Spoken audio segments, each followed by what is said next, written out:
Today's talk is titled Speaks Volumes, to be delivered by Reverend Rod Richards. Rod retired in June 2025 after serving as minister for 13 years at the Unitarian Universalist San Luis Obispo. We at UUCC are trying our best to reverse that. He and his wife Hanji moved back to Minnesota where they first met, and it has been an honor for them to return home to a people who are fiercely, courageously, compassionately protecting the right to call this place home for the most vulnerable among us, those who are being targeted for arrest, detention, deportation, and discrimination. Rod has grown ever more aware of just how important it is to keep love at the center as we look toward a day that we can become the we long to be. Reverend Rod, take it away. Thank you, Randy, and thank you all for the opportunity to be here. It has been a joy and honor after some months of retirement to return to sermon writing, to prepare these words to share with you today. Because what we all need in these deeply troubling times is more words, right? Isn't that what you've all been thinking? If only we had some more words, that would be so helpful. Words swirl around us all the time. News stories, commentators, podcasts, social media posts, advertisements, politicians, journalists, activists, organizations, authors, comedians, influencers, and occasionally preachers, text messages, emails, on our phones, watches, radios, devices, clips and reels and threads through our earbuds, in our ears, buzzing in our heads, more and more and more and more words. So I'm sure you are all anxious to hear some more words. No? I get it, believe me.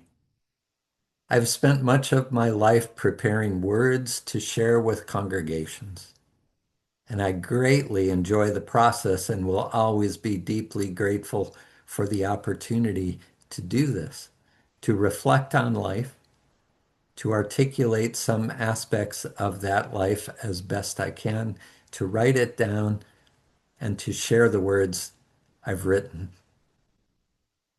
And there are times when I wonder about the value of what I offer, the value of all these words I have shared. Do words really matter?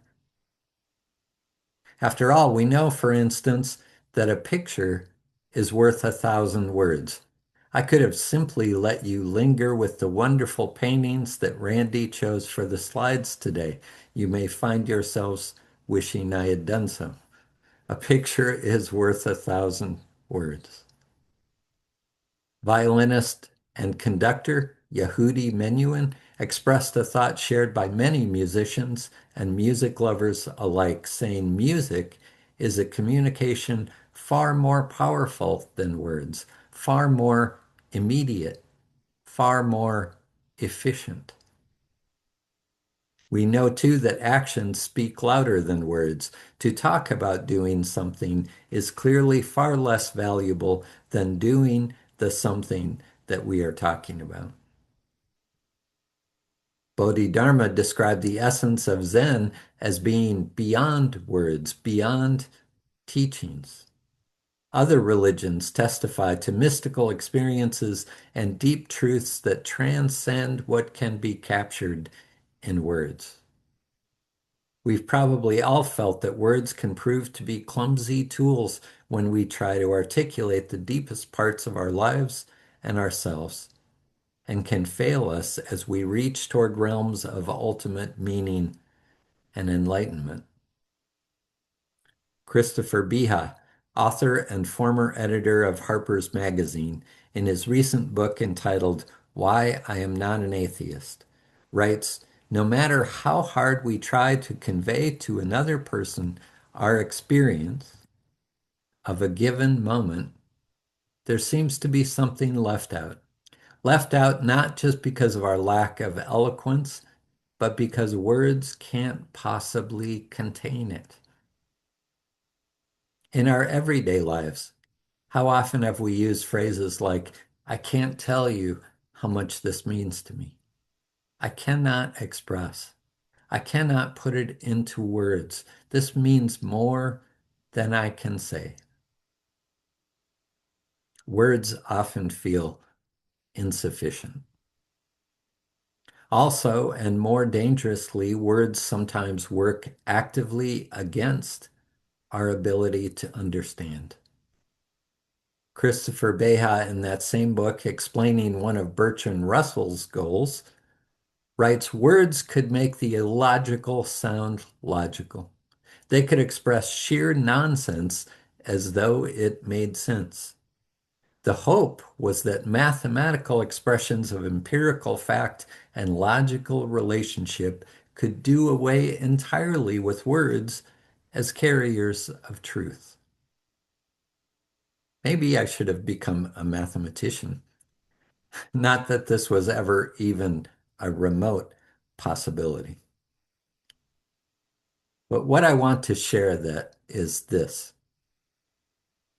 If we accept, and I do, that words are often insufficient to capture all that we wish to express, if we admit, and I do, that talking or writing about doing things is no substitute for actually doing those things, if we have experienced, and I have, the powers of other forms of art and communication, music, visual arts, silence itself, to transcend the abilities of written or spoken language, if we can see, and I have seen, the destructive power of words to obscure, deflect, demonize, and divide,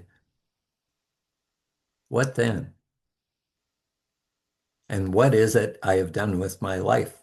Okay, I know that's a personal problem, but the question stands, what then? What do we do with words? Clumsy, inefficient, even dangerous as they can be. It is worth noting that all of the thoughts I have shared about the very real limitations of words were communicated to you with words. I am reminded of that old Bee Gees song, which dates me, I know. It's only words, but words are all I have to take your heart away. They're only words, but words are what we have. For all of the problems that come with language, words hold a power to shape our awareness and to guide our response to what is happening in our world. While it is undoubtedly true that what we do is more important than what we say, I believe that it is also true that what we say, how we say it, what we hear, has a great influence on what we do. Further, what we don't say or don't bother to articulate can speak volumes. Because words often fail to communicate completely, because they can be intentionally used in destructive ways, because they can be carelessly used and cause unintentional harm, because they form effortlessly into habitual and familiar phrases that can cloud our thinking. Because words often fly below or above or around our focused awareness while we dismiss them as just words. Because of all that, I feel called to pay careful attention to the words and phrases that I hear, that I use, that surround me.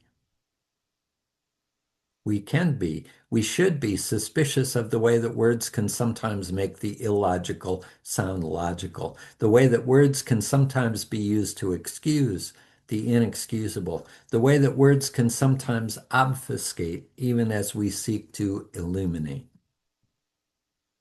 But to jump to the conclusion that words don't matter is a mistake. Words do matter. One half of language is to listen, writes Jacob Trapp. Listen to the speech of others. Listen even more to their silence. Listen for the meaning. Plugged into cable and online news sources for probably longer than is healthy each week, I have come to notice a handful of curious phrases that are repeated on a weekly, if not daily, if not hourly basis. One that has been gnawing at the edges of my consciousness for many weeks is doubling down or doubles down. It is most frequently applied to President Trump, as witnessed in these examples. Trump doubles down on massive Kennedy Center construction project. Trump doubles down on White House ballroom project after press gala shooting. Trump doubles down on rigged election claims. Trump doubles down on Rob Reiner criticism after killing. Trump doubles down, insists he is in perfect health. President doubles down on rift with Germany's chancellor. I will spare you further examples, although there is a surplus from which to choose. One MS Now co-host became so exasperated that she introduced a story with Trump doubles down, triples down, he quadruples down, as if doubles down could no longer capture what was being communicated. And my question is, what exactly was being communicated? The phrase doubles down apparently comes directly from casino blackjack, where doubling down means placing a second bet equal to your original one in exchange for receiving exactly one more card. It's a high risk, high reward move. And though in a wider context and in the examples I've shared, it is used to describe unexpected or unreasonable stubbornness, I think it also still carries, if only subconsciously, the picture of one who stands strong against opposition, of the gambler who risks it all against unlikely odds. And my major problem with the phrase is that it inspires listeners to ask the wrong question. If Trump or anyone else is doubling down on a lie or an offensive statement or a harmful action, when it is phrased this way, the question becomes, will they win? Will they win the bet? They have doubled down. Will they win? But the fact that powerful people may see this as a game, may be willing to gamble with our lives and the well-being of our country and communities, does not mean that we need to view things through that same lens. This is not a game to us. Doubling down for me obscures the real life consequences of what is being reported. Why not state it clearly?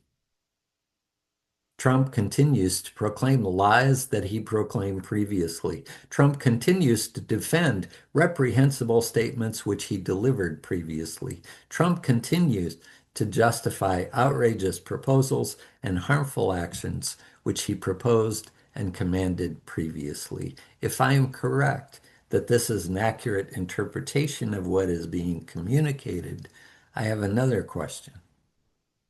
Is this news? Now, that is just one quirky example of something that has caught my attention. It may or may not resonate with you, but I encourage you to listen not only to what is being reported, but how. What are the phrases used, and do they serve to enlighten or to obscure? Here's another that is becoming sadly more relevant. Boots on the ground. It's a familiar phrase, right? Too familiar. And it is one of the many euphemisms that have always swirled around war that we cannot afford, like collateral damage, like enhanced interrogation. Are you planning for boots on the ground? How about, are you planning to put soldiers' lives at risk? And risk doesn't even cover it. Are you planning to send troops knowing for certain that some will die?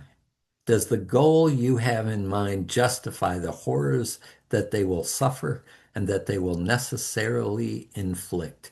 Are you planning for them to sacrifice their lives on behalf of your proposed purpose? And pray tell, what is that purpose? If you go to the Department of Defense's website these days, you will find the header Department of War. Now, that was a title used up until 1947 when it was changed to the Department of Defense. The current president signed an executive order last September to use Department of War as a secondary title. There has been some controversy over which word to use. My question is, which one accurately describes what it is doing? Here's the purpose statement on the website. The Department of War provides the military forces needed to deter war and ensure our nation's security. The Department of War provides the military forces needed to deter war and ensure our nation's security. If someone told me that came out of George Orwell's 1984, I would not be surprised. Does anyone think that this is what is happening, deterring war? What does it mean to ensure our nation's security in an inherently insecure world?